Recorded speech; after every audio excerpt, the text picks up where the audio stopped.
Hello brilliant students. This time we are doing for class 10th chapter 5 arithmetic progressions exercise 5.2 question number 16. इसमें क्या है देखिए.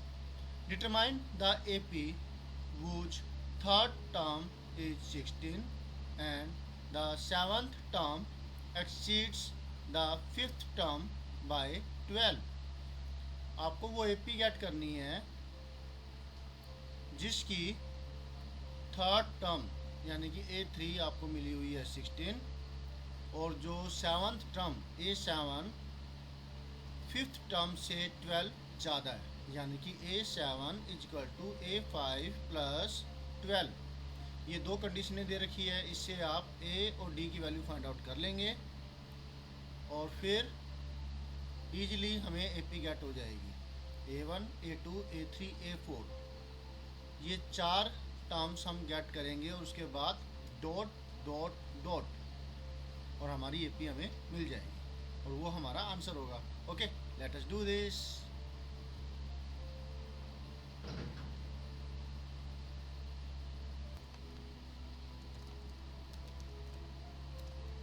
तो हमें जो मिली हुई है फार्मूला जो इस्तेमाल होगा वो है AN equal to A plus n-1 D. ये फार्मूला है इसमें जो इस्तेमाल होगा. ओके, अब हमें दिया हुआ है A third A3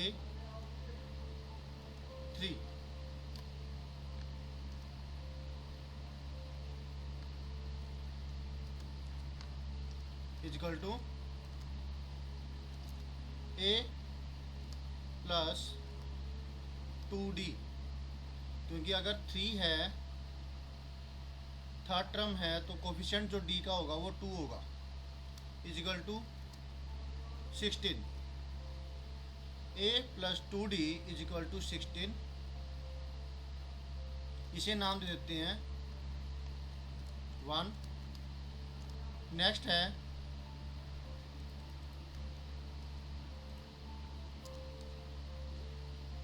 A7 seventh term A7 is equal to किसके बराबर है फिफ्थ टर्म से 12 मोर.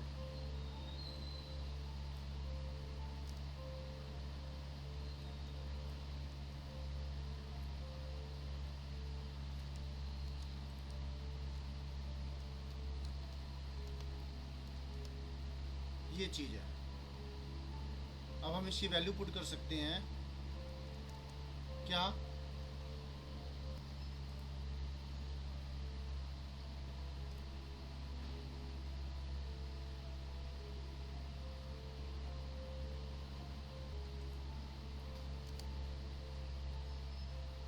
A7 मतलब कि A प्लस 7 है तो इसका कोफिशिएंट हो जाएगा 6 इजकल टू और क्योंकि 5 है यहाँ पर तो 5 के लिए यहाँ पे इस्तेमाल होगा 4 प्लस 12. ओके, A से A कट जाएगा और आपको जो 4D है ये लेफ्ट साइड में जाएगा तो आपको मिलेगा 6D minus 4D equal to 12.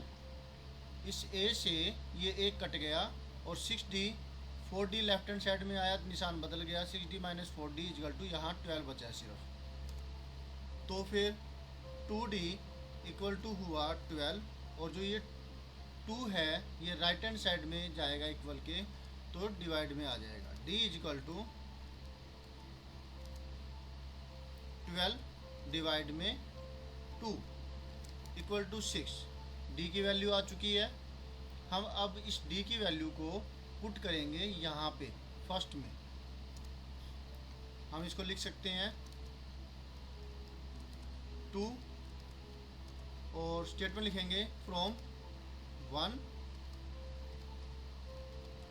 and 2, तो फिर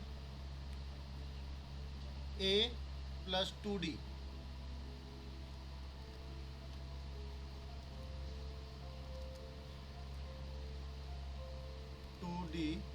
डी की जगह क्या आ जाएगा, डी की जगह आएगी वैल्यू 6 इक्वल टू 16। ओके, यहाँ पर ए था, ए की जगह ए ही रहा क्योंकि वैल्यू हमें नहीं पता। 2 इंटू डी, डी की जगह जो है 6 की वैल्यू आ गई, 16 की जगह 16 आ गया। हमें मिलता है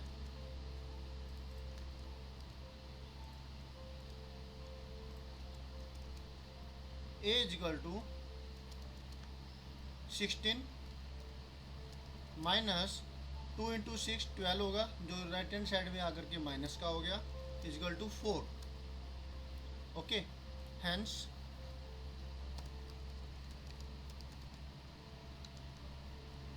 A1 यानी कि ए।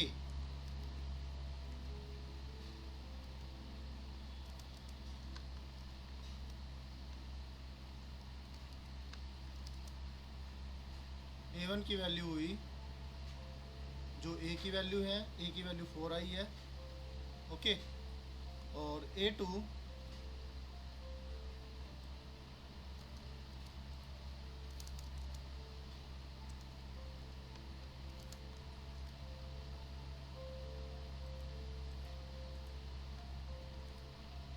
Is equal to A plus D, ये फार्मूला होता है ना A2 के लिए, ए plus D.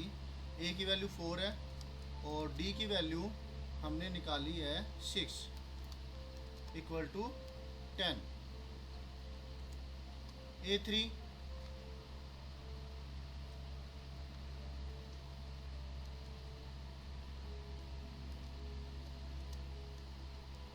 A plus 2d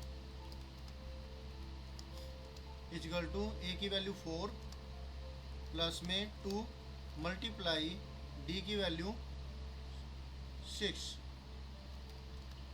equal to 4 plus 12 equal to 16। A4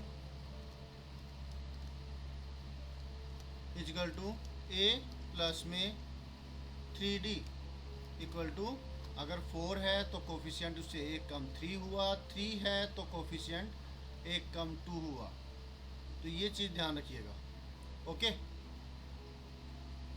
a plus 3d, ए की वैल्यू है 4, 3 इंटू में डी, डी की वैल्यू है 6 equal to 4 plus 18 equal to 22। तो हमें 4 टर्में पता लग गई, A1, A2, A3, A4। Hence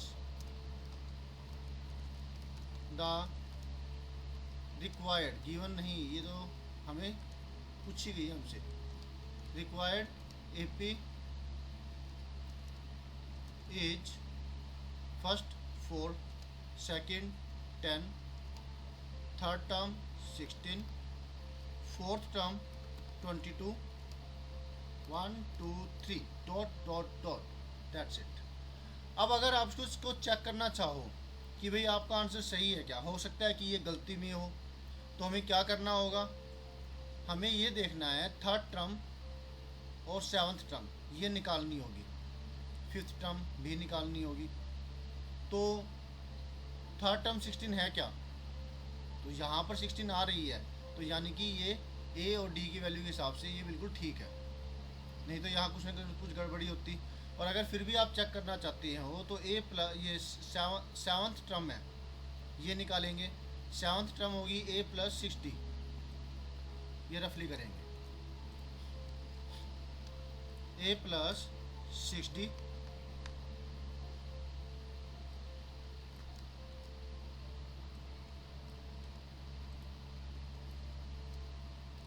और ये 4 है, इसकी जगह आ जाएगा 7। ये बड़ा परेशान कर रहा है, अपने आप ही कैपिटल हो जाता है। ए प्लस 6d, ए की वैल्यू 4, 6 मल्टीप्लाई में 6 इजकल टू 4 प्लस 36 यानी कि 40 और A5 तो यहाँ आएगा 4 इजकल टू 4 प्लस 4 इंटू में 6 इक्वल टू 64 6 4 जा 24 सॉरी 6 4 जा 24 24 प्लस 4 28। तो अब देखिए कि क्या 40 सेवन्थ टर्म फिफ्थ टर्म 28 से 12 मोर है, बिल्कुल है। तो यानी कि हमने ये बिल्कुल सही किया है। तो ये जो हमने किया ये है चेकिंग, ये आपको नहीं करके दिखानी। इस तरीके से आपको पता लग जाएगा कि ये आपने सही किया नहीं किया। ओके, तो स्टूडेंट्स अच्छे से समझ में आया होगा। तो मिलते हैं नेक्स्ट वीडियो में नेक्स्ट सोल्यूशन के साथ। Always have a great time. Bye.